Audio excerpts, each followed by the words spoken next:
Kembali di News Pagi, pemirsa. Presiden Prabowo Subianto menerima panggilan telepon dari Presiden Amerika Serikat Donald Trump. Belum ada keterangan resmi terkait isi perbincangan Prabowo dan Donald Trump.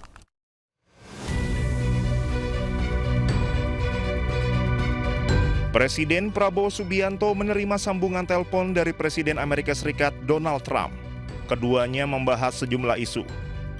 Momen Presiden Prabowo berbincang dengan Presiden Donald Trump diunggah lewat akun Instagram pribadi Prabowo. Belum ada keterangan resmi terkait isi perbincangan antara Presiden Prabowo dan Donald Trump. Sebelumnya, Prabowo dan Donald Trump juga pernah berbincang melalui sambungan telepon. Mereka sempat melakukan panggilan telepon pada 11 November 2024 usai Trump terpilih sebagai Presiden Amerika Serikat. Dalam kesempatan tersebut, keduanya saling memuji satu sama lain. Proyek Giant Sea Wall terus dikembangkan oleh pemerintah. Rencananya, pembiayaan program tersebut akan menggunakan APBN dan anggaran daerah kota Jakarta.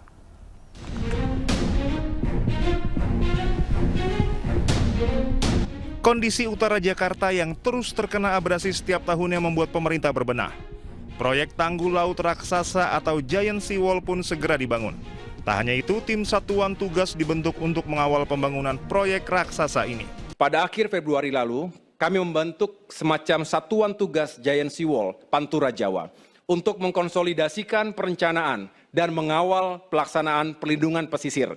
Bukan sekedar dinding, tetapi sistem adaptif untuk menghadapi krisis iklim dan banjir rob, menjaga ekosistem dan kehidupan masyarakat pesisir.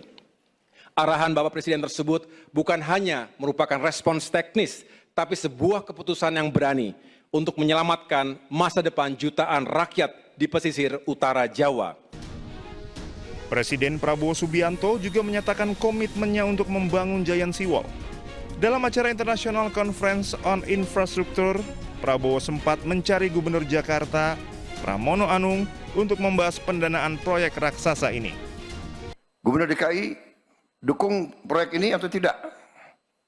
Saya dapat jawaban dukung. Alhamdulillah. Karena APBD-nya DKI sangat besar. Jadi saya bilang, DKI harus urunan. Pemerintah pusat urunan.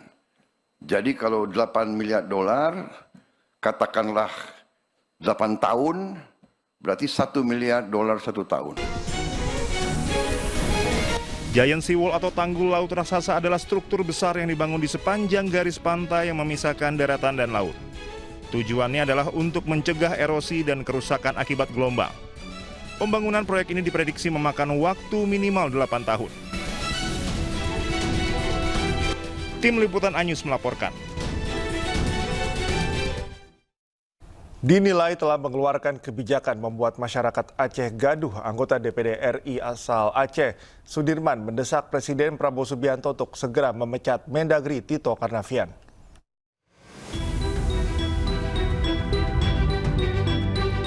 Keputusan Menteri Dalam Negeri tahun 2025 mengenai penyerahan 4 pulau di Kabupaten Aceh Singkil kepada Provinsi Sumatera Utara kini telah memunculkan kegaduhan, terutama bagi masyarakat Aceh dan Sumatera Utara.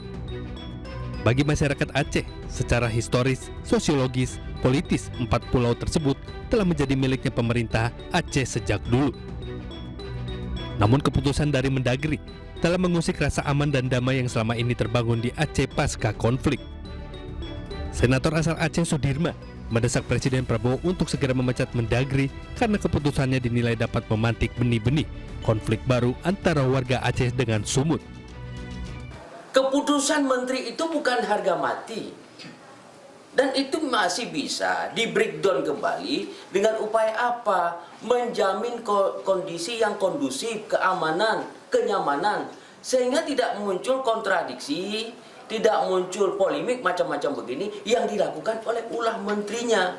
Bukan untuk membuat polemik. Jadi gampang sebenarnya masalah itu kalau Presiden mau menutup ini.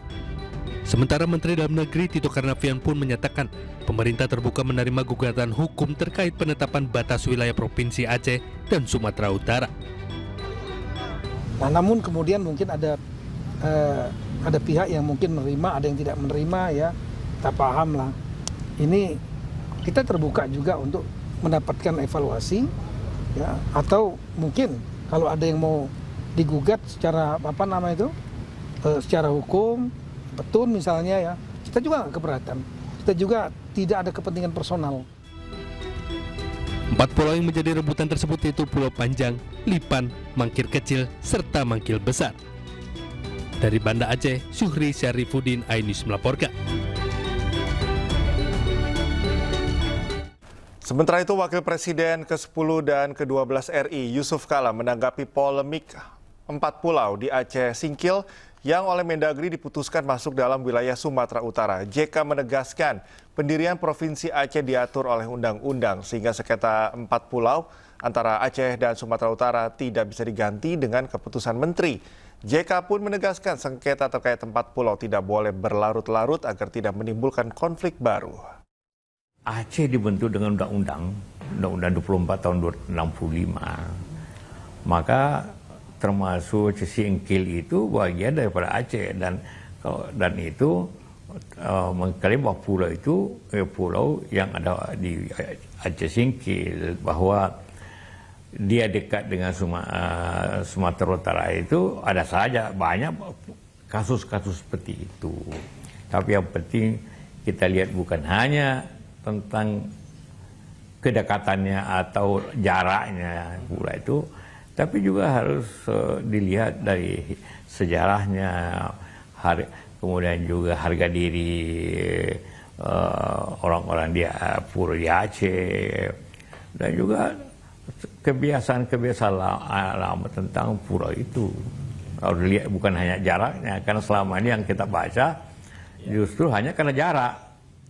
Ya, sekali lagi pendirian Provinsi Aceh sebagai provinsi dengan otonomi khusus itu dengan Undang-Undang 24.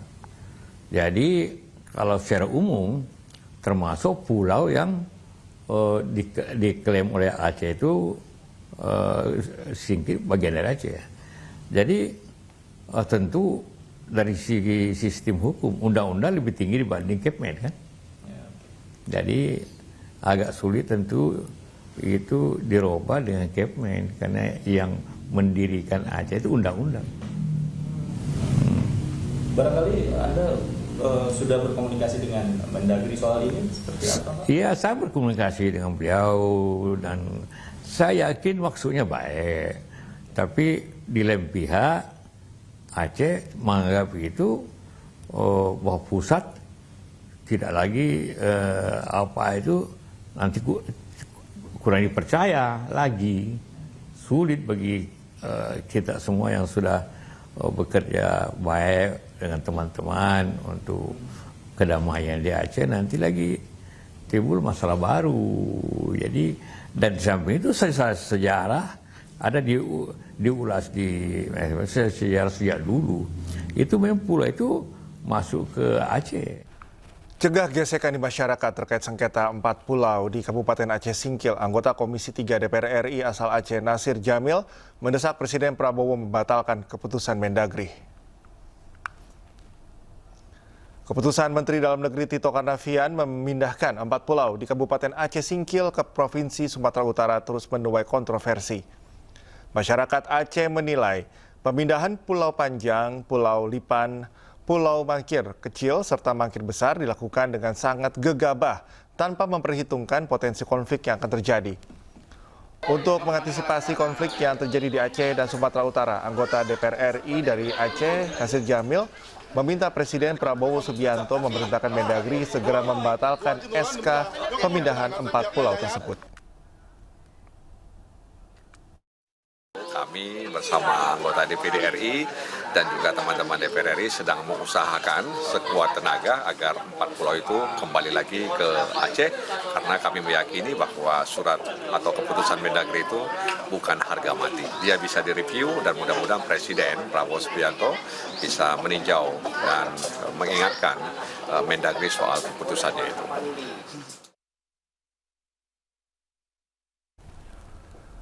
Gubernur Aceh Muzakir Manaf menegaskan jika 4 pulau yang disengketakan merupakan milik Aceh. Hal tersebut disampaikan usai menggelar rapat tertutup bersama DPR RI, DPD RI, serta DPR Aceh.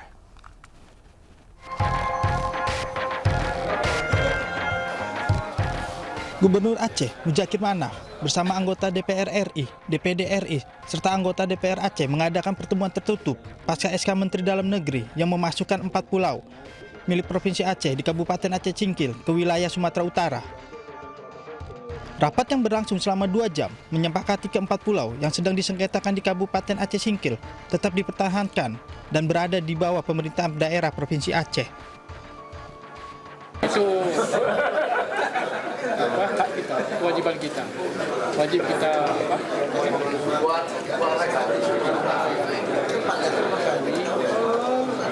pulang itu adalah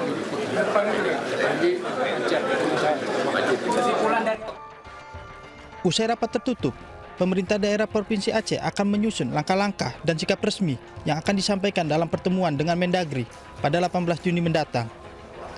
Dari Banda Aceh, Syukri Syarifuddin, iNews melaporkan. Sengketa rebutan 4 pulau, Gubernur Sumatera Utara Bobi Nasution siap duduk bersama dengan Gubernur Aceh dan Menteri Dalam Negeri. Bobi membantah ada minyak dan gas bumi di 4 pulau yang diperebutkan.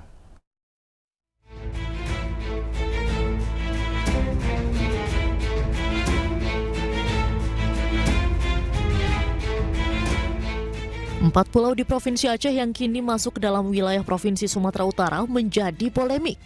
Gubernur Sumatera Utara Bobi Nasution menyebut siap duduk bersama dengan Gubernur Aceh Muzakir Manaf dan Menteri Dalam Negeri Tito Karnavian. Terkait isu soal adanya minyak dan gas di 4 pulau, Bobi menyatakan belum ada data soal itu. Namun ia melihat ada potensi besar di sektor pariwisata. Kalau untuk masalah milik siapa itu pulau, mohon maafnya, mau kami bahas dari pagi sampai pagi lagi pun sebenarnya nggak ada solusinya. Makanya saya sampaikan di situ, ya kalau kita mau bahas, ayo sama-sama. Kami terbuka kalau memang hal itu mau diulang kembali pembahasannya ke pemilihan, kami terbuka. Cuman kalau bilang Sumut harus menyerahkan, nggak ada wewenang kami menyerahkan. Kan kita lihat pertama dari sektor pariwisata pasti bagus. Untuk yang lain tentunya pasti harus ada data yang menunjang ya, apakah ada katanya ada minyak, ada gas. Kalau data itu saya nggak pegang. Sementara itu Gubernur Aceh Muzakir Manaf menegaskan 4 pulau yang ditetapkan Kemendagri masuk wilayah Sumatera Utara masuk ke dalam kewenangan Aceh.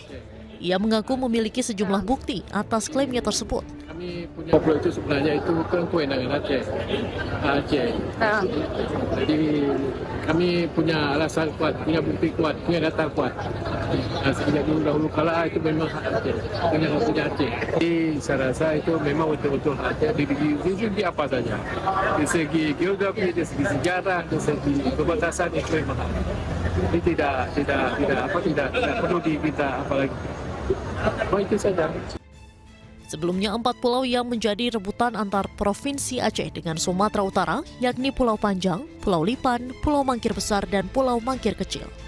Pada 25 April 2025, melalui keputusan Menteri Dalam Negeri, 4 pulau yang menjadi rebutan dinyatakan masuk dalam wilayah Kabupaten Tapanuli Tengah, Provinsi Sumatera Utara.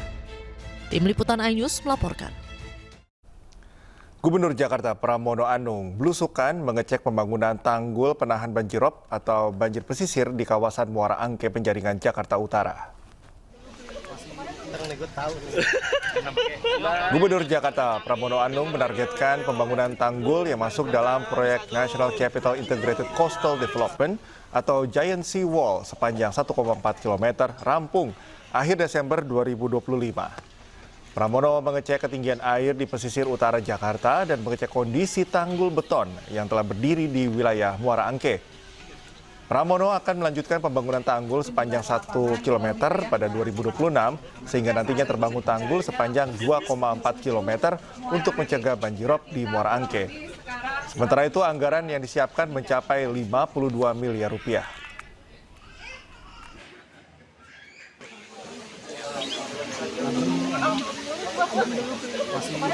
Sebagai tindak lanjut mencegah turunnya permukaan tanah dan banjirop yang berulang, Gubernur Jakarta Pramono Anung melarang penggunaan air tanah di wilayah Muara Angke Penjaringan Jakarta Utara.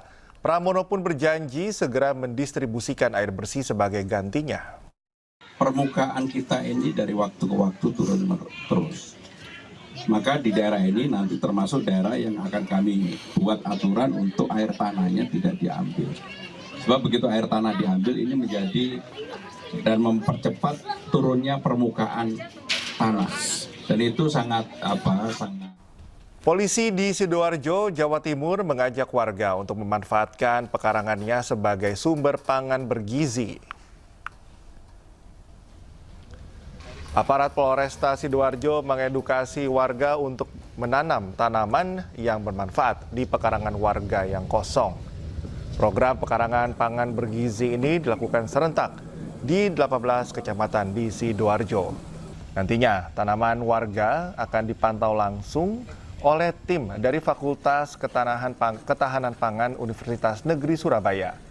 Program ini merupakan upaya mewujudkan swasembada pangan yang dicanangkan Presiden Prabowo Subianto.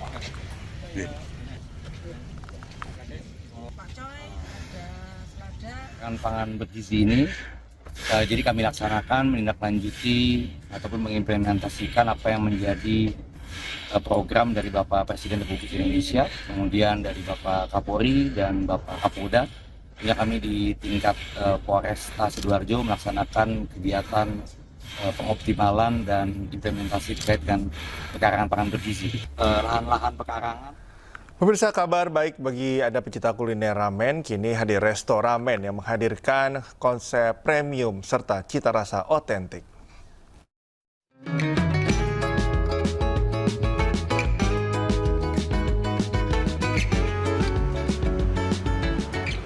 Setelah sukses di berbagai kota, Ramenya resmi meluncurkan gerai baru dengan konsep premium bernama Ramenya Reserve. Gerai ini menjadi yang terbesar dan pertama mengusung konsep ramen premium di Indonesia. Interior bergaya Jepang yang elegan, area 2 lantai yang luas dan nyaman, serta jam operasional selama 24 jam non-stop menjadi keunggulan utama yang ditawarkan Ramenya Reserve. Menu premium seperti lobster ramen, truffle wagyu beef ramen, dan unagi dry ramen ditawarkan untuk memanjakan pelanggan dengan rasa otentik Jepang yang lebih berkelas. Tak hanya itu, pelanggan juga dapat menikmati berbagai hidangan khas lainnya seperti donburi, agemono, dan truffle chicken porridge yang menjadi salah satu hidangan unggulan. Menunya di sini yang tadi saya sampaikan juga yang pastinya lebih eksklusif karena di sini kita ada topping lobster, ada wagyu juga, daging wagyu. Jadi semuanya di sini lebih high kualitas lah, lebih mungkin range harganya juga berbeda ya dari ramennya yang biasanya.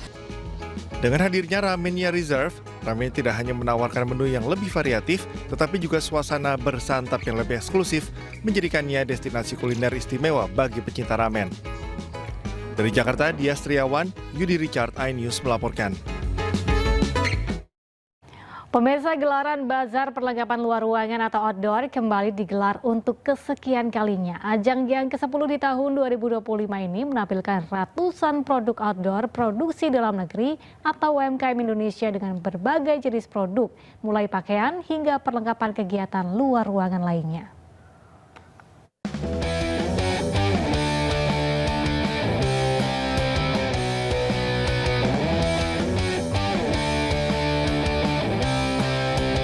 Pameran peralatan dan perlengkapan kegiatan luar ruangan atau outdoor Indonesia Outdoor Festival terkenal dengan nama Indofest kembali digelar di tahun 2025. Indofest 2025 diikuti oleh ratusan brand baik lokal maupun luar negeri yang menampilkan berbagai produk seperti pakaian, sepatu, tenda, serta perlengkapan kegiatan luar ruangan lainnya dengan berbagai promo atau potongan harga spesial. Tahun ini penyelenggara mengambil tema Outdoor More Collaboration dengan menjalin kolaborasi dengan banyak pihak seperti brand atau merek, komunitas hingga pemerintah. Gelaran Indofest 2025 juga ingin menggaungkan kepedulian terhadap alam, karena saat ini kegiatan outdoor atau yang berhubungan dengan alam semakin banyak digemari oleh berbagai kalangan. pameran semua produk outdoor buatan Indonesia, lebih banyak di lokal. Kemudian juga ada services, kemudian juga ada komunitas yang semuanya hampir lebih 200 booth, dimulai dari hari Kamis kemarin sampai hari Sabtu dengan temanya More Outdoor, More Kolaborator. Baru hadir hari ini ya. Baru hadir ini. Memang setiap tahun datang ke Indofest, Pak? Alhamdulillah udah 2 tahun ini tahun yang ketiga saya hadir kemarin. Ya. Ini tiap tahun hadir, apa Pak yang dicari untuk di tahun ini, Pak? Sebenarnya tergantung kebutuhan sih ya. Kadang-kadang kan kita butuh trip ke sana, kita butuhnya ini, trip ke sini butuhnya ini, tergantung kebutuhan aja sih. Untuk Indofest 2025, penyelenggara menargetkan 75.000 pengunjung selama gelaran acara, yaitu 12 Juni hingga 15 Juni 2025 dengan target perputaran uang sebesar 120 miliar rupiah. Dari Jakarta, Steven Patinama, Leman, iNews melaporkan. Pemirsa MNC Group melalui MNC Vision Networks bersama dengan MNC Peduli menyalurkan bantuan perangkat elektronik dan peralatan olahraga ke Sekolah Luar Biasa B dan C Krishna Murti, Jakarta Selatan. Bantuan itu disalurkan melalui kegiatan Corporate Social Responsibility untuk menunjang pembelajaran para siswa yang berkebutuhan khusus.